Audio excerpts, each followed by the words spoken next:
Peirce's fallibilism is often described as a contrite fallibilism, meaning that we can only make progress together as a community of dedicated investigators, that there will be many setbacks along the way, and our own part will at most be small. Following Peirce, pragmatists understand inquiry as a process that leads to a belief that is coherent with our experience, and thus is in a position to guide our actions. This method of inquiry is intrinsically self-correcting. Even though any appeal to a particular argument can change over time, the rationality of the process is not called into question. And this is the place where Richard Rorty really separated from Peirce. Rorty puts in question the rationality of the process of knowing reality. And then we come to a complete and absolute relativism. But that was never Peirce's stand. Like Rorty's truly bringing down all Peirce's arguments. For Peirce, inquiry involves several tasks. Evidence has to be collected, experiments have to be devised and carried out, dialogue must be engaged with fellow inquirers, decisions must be made about when we have scrutinized our opinions enough to trust our results. Even when this point is ever achieved, is a matter of discussion. It seems that Peirce believes that this point is never actually reached, as he explains that inquiry is not standing upon the bedrock of fact. It is walking upon a bog, and one can only say, this ground seems to hold for the present. Here I will stay till it begins to give way. And seen at first hand, this text can make us very nervous because it shows somewhat a relativism or subjectivism. Here I will stay till it begins to give way. But wasn't that the way Newman lived? Wasn't Newman always open to see where our God will lead him? Lead kindly light, one step enough for me. And we're not talking about religious dogma. I'm going to address that a little bit further. I want us to come to a frame of mind for the conversations we have every day, from the way you organize your closet. Maybe you've reorganized it 30 times during the pandemic, or maybe that's something that women do, or the way you clean your car, or your opinion about the virus or the president. How much healthier our discussion would be if we said, here I will stay till my opinions begin to give way. Like if we weren't so cocksure about what we think and we were actually open for dialogue. Peirce develops his notion of inquiry as the road that goes from doubt to belief. Its starting point is a surprising experience that challenges an expectation. This surprising experience does not take place in a void, but within a settled body of beliefs, which serves as the context for the development of a specific doubt, or in Peirce's words, a real and living doubt. This implies that our body of beliefs can only be susceptible to doubt on a piecemeal basis, and we can regard it as true until a surprising experience causes a disruption. Peirce's characterization of doubt as specific versus the generalized Cartesian method of doubt is a significant claim of pragmatists, one that finds several resemblances in Newman's understanding. Peirce makes a genuine doubt relative to belief and argues that a person needs reason to doubt what he began by believing. We don't doubt just because, we need a reason to doubt. Understanding doubt as the detonator of inquiry in the context of previously held beliefs, Peirce sees it as a valuable asset in the quest for truth, since it stimulates us to inquiry until it is destroyed. Along with his recognition of the value of doubts, Peirce also recognizes the value of errors within inquiry. Peircean inquiry does not entail a systematic development of truth from one single premise. Rather, it results from weaving together diverse findings.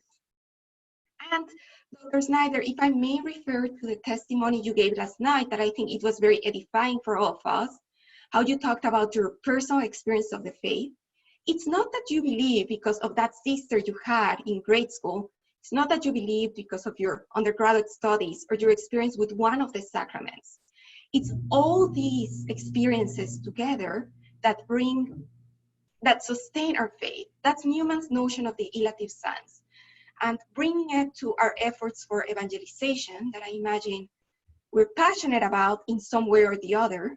If we look for one single thread that will convert the whole world, I really don't think we'll find it. That's Jesus Christ. But we need to make him alive in a lot of different experiences. And this is what we need. And well, I see that I already changed a screen, and we can see for first, failures become one of the carcasses over which future generations of inquirers climb as they finally storm the fortress of knowledge. And it's just very reassuring to see that even our failures, our blunders, our missteps have a value. And this metaphor brings to mind Ratzinger's description of the history of dogma as a graveyard of heresies. I read that on my undergrad, well, Ratzinger discusses this in Introduction to Christianity, saying that the history of dogma, it's not a beautiful straight line that goes upwards, it's a graveyard of heresies. And how much we can believe from this, how much at peace we can be about how even mistakes or things that are not perfect help dogma develop. Now, for Peirce, both favorable and unfavorable outcomes are the threads in the cable of reasoning. Peirce wrote in 1868, reasoning should not form a change. I cannot read my screen, but you can. So a cable of fibers may be ever so slender, provided they are sufficiently numerous and intimately connected. So Peirce wrote this in 1868, and Newman has a very similar text from 4 years earlier, 1864. The best illustration of what I hold is that of a cable, which is made up of a number of threads, each feeble, insufficient in itself, but when it's put together in a cable, it represents an assemblage of probabilities, separately insufficient for certainty, but when put together, irrefragable. These texts were written 4 years difference. We know that Peirce knew the grammar of assent. Newman hadn't written the grammar in 1864. He published it in 1870. But as we know, he worked on it for over 30 years. So when I came to these texts, it was the eureka moment for my thesis. I realized that their understanding of reasoning is very similar. Although any of the fibers in the cable might break, all cannot. Since some of the fibers will hold, the cable is safe. And I think everyone that comes to faith, like still has faith on their adult life, some of the cables we had holding our faith as perhaps, I don't know, the holiness of the clergy, that thread has been broken. But if there's many other threads, our faith will still remain strong. Everyone has the challenges that they go through. So we don't defend every single claim. We don't say that every single claim cannot not break, but faith is meant to stand on a much broader premise. With this understanding, both Newman and Peirce place fallibilism as an intermediate position between Cartesian dogmatism and outright skepticism. For Peirce, knowledge is fallibilist, meaning that one could always be wrong, but it is committal, meaning that one believes and acts upon her hypothesis. And Peirce's understanding of reasoning in these terms bears a great resemblance to Newman's ilative sense, as you can see in this text. Now, these two angles of Peirce's account of knowledge, fallibilism and commitment, are clearly discerned in Newman's life and works. Although he described a method of inquiry similar to Peirce's, Newman was more concerned with the attainment of truth than with the avoidance of error. John Crosby writes that Newman did not in first place see himself called to refute errors. He sought rather to make people realize the truths they were so fruitlessly professing. Traces of pragmatism can be discerned in Newman's emphasis on the realization of truth, which he explains in his idea as the capacity of the human intellect which discerns in lines and colors or in tones what is beautiful and what is not. It gives them a meaning and invests them with an idea. It gathers up a succession of notes in the expression of a whole and calls it a melody. It has a keen sensibility towards angles and curves, lights and shadows, tints and contours. It distinguishes between rule and exception, accident and design. It assigns phenomena to a general law, qualities to a subject, acts to a principle, and effects to a cause. This description of the path that the human mind follows in the process of inquiry is reminiscent of Peirce's call to consider conceivable effects. Those of you that are a little bit well-versed in philosophy, pragmatism, the pragmatic law is to consider the conceivable effects that our actions bear. Newman talks here about conceivable effects. Newman understands the benefits of inquiry and sees out as a positive step in the attainment of truth. We go back to this quote from the university sermon: if we're intended for great ends, we're called to great hazards. Whereas we're given absolute certainty in nothing, we must in all things choose between doubt and inactivity. Newman understands the pursuit of truth as a living process of continuous development, in which different pieces of evidence are examined and found to strengthen, interpret, and correct one another, and thus bring an idea closer to its perfection. He values antagonist principles and explains that they correct each other. We know that the historical development of dogma was very important for Newman, how he really converted after he studied the early councils of the faith. Commenting upon the definition of Christ's human and divine natures, he refers to the councils of Ephesus and Chalcedon, at which diverse statements were defined as true. Newman skillfully integrates both by concluding that the Second Council trimmed the balance of doctrine by completing it, and offers this example to give confidence that this is how our understanding of doctrine and truth will continue developing in the future. This cumulative understanding of knowledge is widely present in Newman's development of dogma. Now, he writes in his theological papers, "We are aware while we do so that words are inadequate. We can only remedy their insufficiency by confessing it. We can only set right one error by expression of another. Language is limited. Even though truth is absolute, truth doesn't change. We only have truth as expressed by ourselves. We can only set right one error by expression of another." Now we come to my 3 meanings of doubt. I see the time. I don't want to go faster, but I'll try to just clip along. Newman's understanding of inquiry provides a context for this discussion on doubt. Newman speaks of doubt in several of his works and ascribes to it diverse meanings, among which 3 can be identified. The first meaning is the understanding of doubt in relation to doctrinal statements. The 2 examples he gives for this meaning are the existence of God and the divinity of Christ. Note how they are like very high theological truths. Understanding doubt in this particular context, Newman states that the Church does not allow her children to entertain any doubt of her teaching, because faith is incompatible with doubt. And I believe Dr. Snyder's presentation on doubt talked about this first meaning. He also uses this meaning in the Apologia, when he says 10,000 difficulties do not make one doubt. But this is not the context for the discussion of my paper. A second meaning which Newman ascribes to doubt is that of complete skepticism. Dr. Snyder also made reference to this.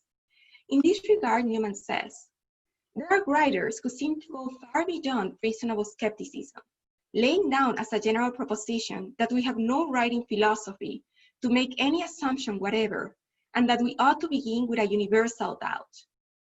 As it has been shown, Peirce shares this criticism of the method of doubt brought forth by Cartesian rationalism.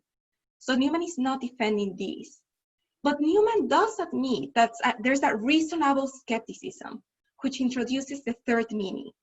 Newman, like Peirce, maintains that genuine doubt arises within a settled body of beliefs. He writes in the grammar, "Doubt itself is a positive state and implies a definite habit of the mind, and thereby necessarily involves a system of principles and doctrines." So he doesn't put in the question first principles, he doesn't put into question a worldview, but he says when doubts arise within that worldview, it's what allows faith to mature, knowledge to advance, and human beings to interact with the world. This understanding of doubt as a surprise within a settled body of beliefs is the third meaning which Newman ascribes to this term, and is qualified by Brandon Damm as Newman's normal use of doubt in his epistemological works. In the context of this paper, it is possible to identify the instance of doubt that Newman describes as a positive state with Peirce's genuine doubt, which leads to inquiry. Ian Kerr clarifies in the introductory essay he wrote for the 1985 Oxford edition of the Grammar that in this sense, doubt is not the same as the possibility of the loss of assent. Newman is aware of the liability of human reason. However, like Peirce, he believes that it's possible to advance towards truth.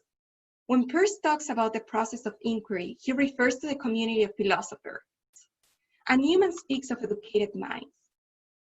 In the case of educated minds, investigation is an obligation, or rather a necessity. Such a trial of their intellects is a law of their nature, like the growth of childhood into manhood. The intellectual sense in which they have like manner been instructed from the first have to be tested, realized, and developed by the exercise of their mature judgment. Note how Newman explains that ideas need to be tested, realized, developed. As Peirce upholds that the opinion, which is fated to be ultimately agreed by all who investigate, is what we mean by truth, Newman says that we are obliged under circumstances to bear for a while with what we feel to be in error, in consideration of the truth in which it is eventually to issue. The truth in which error is eventually to issue. Newman and Peirce uphold the objectivity of truth and maintain that it can be discovered through inquiry. Moreover, both acknowledge that many detours will be encountered during this process and do not see them as a negative circumstance. Newman sees them as a condition for success, saying that there is no intellectual triumph of any truth which has not been preceded by a full statement of what can be said against it. In his Apologia, Newman details the benefits of this process. I won't read this quote. Newman is saying, we have all these ideas, we hope they're true, we discuss them with our friends, we might either drop them or keep holding them for the future. We know Newman's work between his Anglican and Catholic periods, it was dedicated to the development of dogma, the development of truth.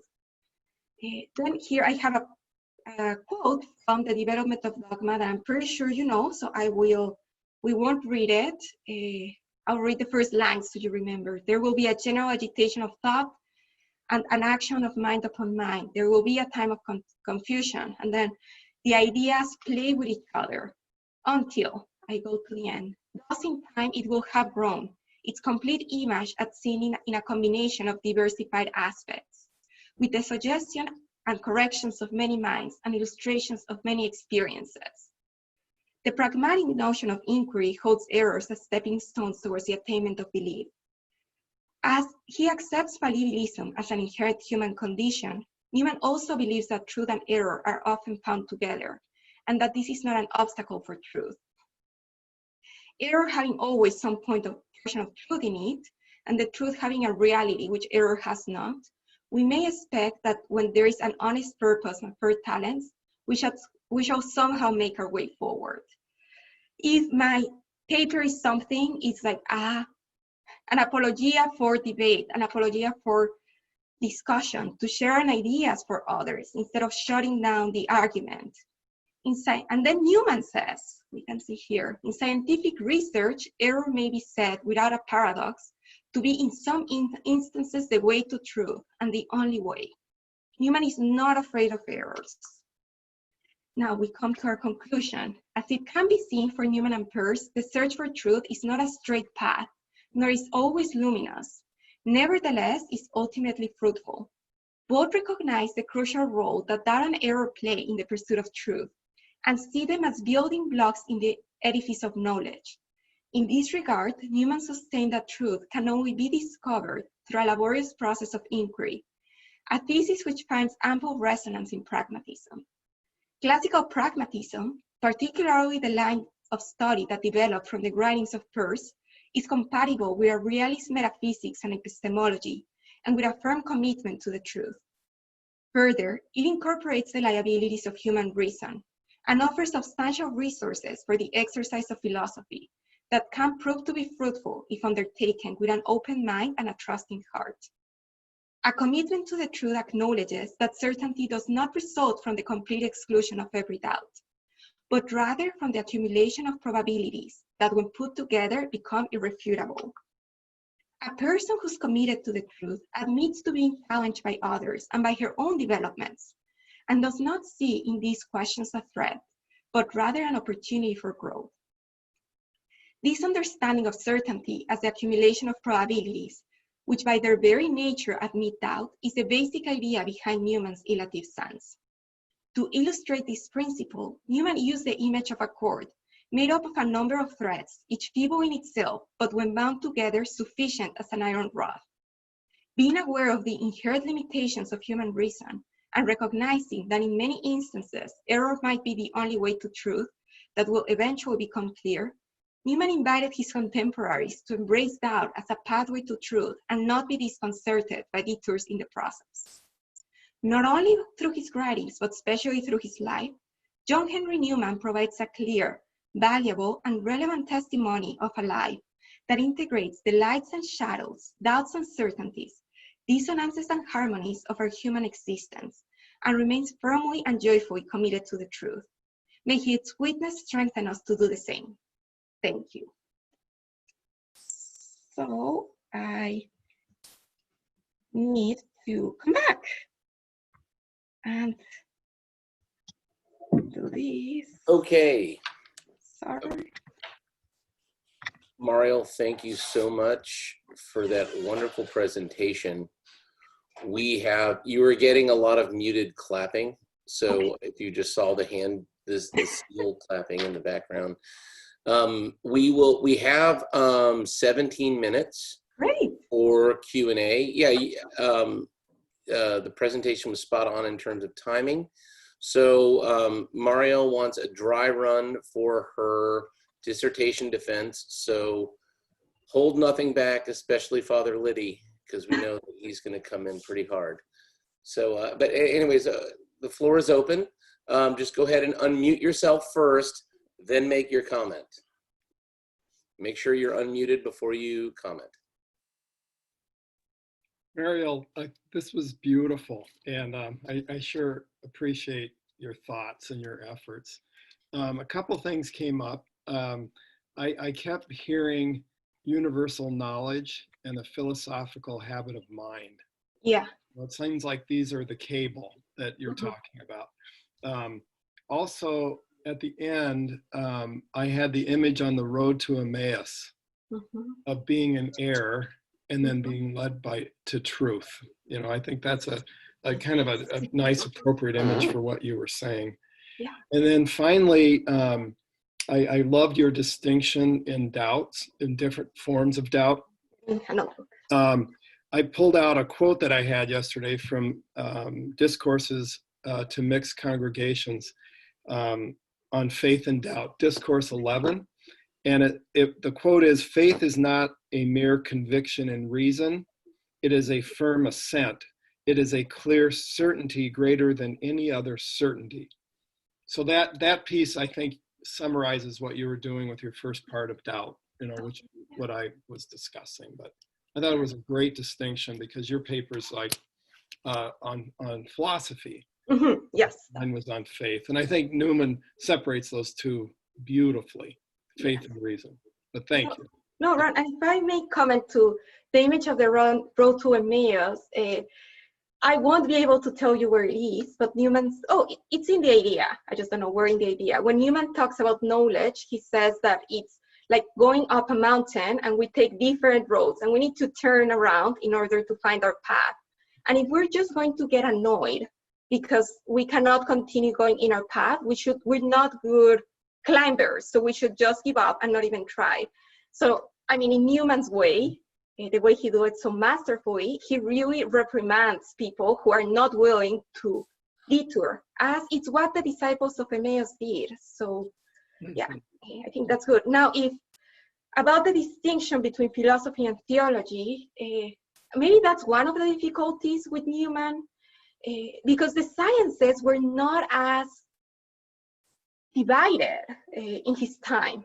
Newman believed in the unity of knowledge. He said that like theology and the knowledge of God was the center of the university, but he would never have accepted that he was doing philosophy. I think right now in hindsight from 2020, we can make those distinctions, but maybe much of the controversy that arises, because there's hundreds of papers that discuss this with many different views, and maybe the controversy arises because Newman is not clear-cut. And I mean, I'm just acknowledging it, and we need to live with it. And I hope honest scholarship in our time is able to make those distinctions and not just put everything together. If I could follow up with one more statement, I can't tell you how many times Don Briel, when I would get kind of backed into a corner trying to think through things, he would say, just as a matter of fact, Newman is ambiguous. Yes. And that was it, you know, so you just walk away with it and you live with it. That's so Don Brill. That's such a Don. Mariel, here's a couple of things I wanted to, first of all, obviously a great presentation. How many, have there been any Newman scholars or Pierce scholars besides your director who've put them in dialogue? Is there like a history of looking at them? Yeah, actually, like we know Wilfrid Ward was Newman's first biographer, and he gave a conference in 1914 on Newman's philosophy. That's the title. Okay. And he connects Newman to pragmatism, which is like quite a surprise, but he's very clear. And then there were a couple doctoral dissertations in the early 30s, one by a guy named Cronin, another one Mitchell. One was out of SLU. Okay. Cronin's, I don't know where, that made that connection. And then I think with the war, pragmatism was forgotten in the European scene. And then maybe early 2000s, Matthew Moore presented a paper in a semiotics conference on Newman. And I mean, this is like the main conference for pragmatists, and he spoke about Newman. Well, and with this, I could like cite like 20 authors, and I have all that, my historical research. If anyone's interested, I'm happy to email it. Well, we'll have to see when your book comes out, because the dissertation and the book, right? It will be published, yes. Well, I mean, I think that because there has been some work done on some, because, you know, if you would say William James and Dewey are kind of some of the inheritors of Pierce, that there has been also work done on that with Newman. The thing that gets me about Pierce, the Pierce-Newman conversation is, I still think for all his protestations against the Cartesian, that Pierce is still ultimately a modern. And so his metaphysical position would always take the possible over the actual. With Newman, I think, as Ron was saying, that there's an ambiguity in Newman, with his weird Platonic myself and my creator stuff, and then his other weird thing with like Aristotle as kind of the master of all thinking. And we have to kind of negotiate those worlds. But I mean, in other words, when it's been a long time since I've read Pierce, but I've been reading about him recently. I don't even know why, but I just was. And just more of his biographical background. That's where I was very fascinated. You know, he's heavily influenced by Whately. But I still think that Pierce is always approaching, but never can get to the notion of a real assent. Meaning that Pierce to me is always still a notional philosopher, which my generalized critique of the analytic tradition is they are still stuck in the notional and they never get to the real. They admit it, they talk about it, they want it, but because their minds, maybe their temperaments, but now the tradition that they've created has kind of stuck them into a place where they get so hung up on language and signification and kind of the mental aspects of the material that they never kind of get there. And whereas Newman will allow real assents that have nothing to do with religious faith, right? I mean, the cow eating the cow eating alfalfa at the beginning of the grammar when the boy assents to his mother is a perfect example of it. And again, when I read the pragmatists, I always say they want to say that they will admit things like that, but at their baseline they just don't want to go there, and so they're stuck to me in the orbit that Descartes. They may be a different moon, but they're still stuck in the orbit that Descartes has started. And they through language they can't get out of it. Final comment on it. So the quote that you hung on, where Newman says the doubt is a positive state. Fascinating quote. I want to read your dissertation, of course, but to kind of see that open up, because as I read it, I don't see. I mean, correct me if I'm wrong. Newman's using positive in a sense, kind of like Augustus Comte would use positivism, which is it's something that it's not positive as good, it's more positive as it exists. Like it has a position that when he says like it has a definite habit of thought. And so what Newman is saying is that doubt exists, like human beings doubt, but is he my question to you is he ratifying that, saying, well, and this is a cultivated good part of our habit of mind, or is he saying it exists, but he's not necessarily saying we should actually use that? Do you know? Yes. That's the question I had. Okay.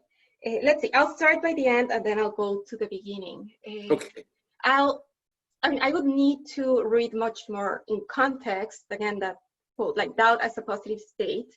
But I don't think Newman is saying it with the Comtian thing of exists, because he goes further and says we must choose between doubt and inactivity. Right. And Sure. if I remember correctly, like Newman is advocating for inquiry. So when we begin inquiry, we'll be uncertain. We don't know the road. One step enough for me. That's very Newmanian. So if we all know it's by temperament. There's people that just will not move until they have absolutely every single one of the dots on the line. And Newman is saying, move. Even if it brings you to the wrong place, it's better to move than to not move. And that line from it's on content. My Newman fell down. That's Saint Newman. He's telling you something, Mariel. I don't know what it is, but he has spoken to you. No, when Newman praises an erroneous conscience, saying that if a person follows his conscience, even if it's erroneous, he will eventually come to truth. I mean, I think that's one of his most startling things, because he believes that God is guiding us. We can achieve truth. We need to try. Now, with your reading of Peirce, if Newman is hard to read because he's not systematic, at least we have his complete works, we have his letters and diaries, and everything is kind of organized. Right. Peirce is an absolute mess. He wasn't respected during his lifetime, and we have his collected papers and his chronological writings, and 10,000 little pieces of paper that are scattered through the universe, truly. So I agree. I make a very selective reading of Peirce, and there's like very specific Persian scholarship sees like a turn, like in around 1891, when he was fired from Harvard and he retreated to Massachusetts. Right.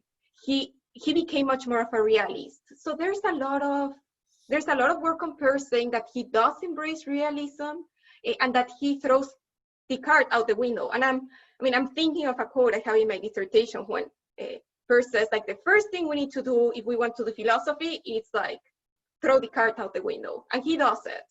Now, we have Peirce, we have James, and I follow the pragmatism that was developed by Peirce, and in more recent times, Hilary Putnam that was more of a realist, Susan Hack, Cheryl Misak.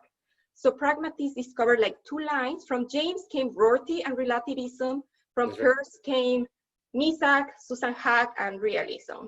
Susan Hack, I don't know her faith adscription, but I think we would agree with 100% of what she writes, even though she's not as scholastic, she's a pragmatist. And just something else, and I would love anyone's comments. I think everyone here has much more experience than me. There's a ton of papers, not a ton, but there's enough scholarship on James and Newman and James and how they disagree. And what I tried to do in my dissertation is to say, how do they agree? I identified 5 points that they hold in common, not trying to say that they are copy-paste from each other. They're different thinkers, different traditions, different faith adscriptions. But I'm trying to be outrageous because, I don't know, that's what I want to do truly more as an existential task. Did you say you were trying to be outrageous? No. To be outrageous, sorry. Oh, okay. I thought, because you are being outrageous in a great way. So I just wanted to put that out there. No, but this idea of building bridges is like, what do they have in common? 5 things. What is so great about Kant that we still talk about him 200 years later? There has to be something. What did they see? So that's what I'm trying to do. Let's see if I'm successful. That's wonderful. Yes, Father Liddy. Mariel, that was great. That was terrific. I liked it very much. And I'd love to be able to read it carefully and think about it more. Yeah, the quotes from Newman were really interesting. And I know, I've done a lot on Lonergan, and his main influence was Newman, and especially the grammar of assent and on making assents, making judgments, and that there was a certain absoluteness that is involved in any judgment, any assent, that gets us beyond ourselves, and that we couldn't live unless we made real assents. And so anyway, but early on in his life, I guess in the 1950s, Lonergan had a series of lectures on education in which he talked about pragmatism, and especially John Dewey and his influence in education. And Lonergan took a real,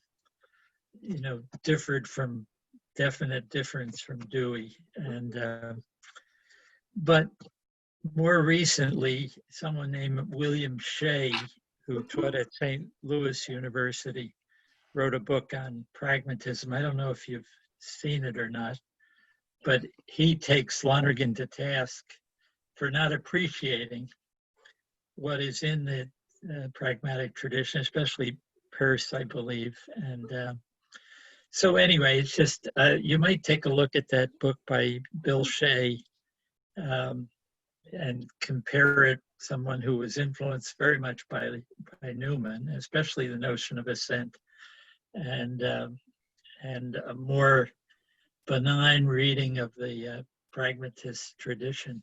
Anyway, I just want to say your talk was terrific, and I look forward to studying it more closely. Thank you. Thank you very much. No, Father, I will look. I know I have William Shea. It was, at some point, it was on my bookshelf because I recognize the name, but I really can't think of what I got out of it, but I will certainly look at it. Thank you. Yes, Father Juan? Maria, I really enjoyed it too, like as Monsignor Liri and David were saying, and I'd like to read it. I found it fascinating. Just a small thought. When Newman speaks about Darwin and the origin of the species, it's just a wonderful example of I came 10 minutes late to your talk, so you might have mentioned that, I don't know. It's just a wonderful example of how he tries to engage others, and he says, well, let's look at this, and maybe we can look at it different, maybe we can, maybe there isn't the opposition that there is. Or we shouldn't be afraid of science. Yeah. And he says it beautifully. And then also, well, when he talks on a different level, when he talks about evangelicals or he talks about Locke or Hume, he disagrees a lot with them on theological points, but he acknowledges many times points that they make, and so he tries to be nuanced. And at once one might think that he's dismissing them, and he certainly disagrees with them. But there's a certain respect, even though he's tough, but there's a certain respect. That's what I wanted to say, and I find that what you're saying shows he's actually writing about that. It's very interesting about how his approach to people who differ and difficulties that we find. Yeah. So that's what I wanted to add. Thank you, Father. Well.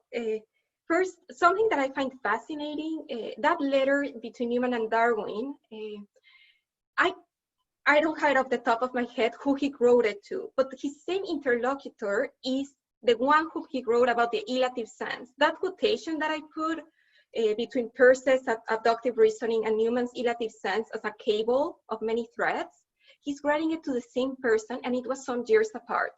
So my postdoctoral project, if anyone accepts it, would be to see all the correspondence between Newman and this guy, because I just find it fascinating that he's the person he discusses these two things. I just discovered it yesterday, actually, Dave. I was talking with Austin Walker, and we came to these letters. Now, Newman and Locke, that I'm just completely indebted to the work of Ono Eke. He's not here, but he has a terrific article in the Newman Studies Journal that talks about Newman and the empirical tradition. And I read a lot. I don't want to say that I read everything, but almost everything. And I think his understanding, it's very fresh, it's very novel. It's maybe 5 years old. And then currently, Fred Aquino is doing a lot of work on Newman and empirism. Actually, the article on epistemology, on Newman's epistemology, on the Oxford Handbook of Newman Studies, it was written by Frederick Aquino. He teaches at Albion University, and he also takes Newman in a more favorable position towards empirism. Not saying he was an empirist, I don't think we could go as far as that, but saying there's a lot of points in common where he brings out what's true. And finally, about Newman's capacity to dialogue, I have a long section in my dissertation from the correspondence between Newman and Catherine and William Freud. They wrote letters for over 50 years, and Freud died in South Africa without coming to terms with the Catholic faith, but they had amazing discussion. All their correspondence was actually edited in a single volume.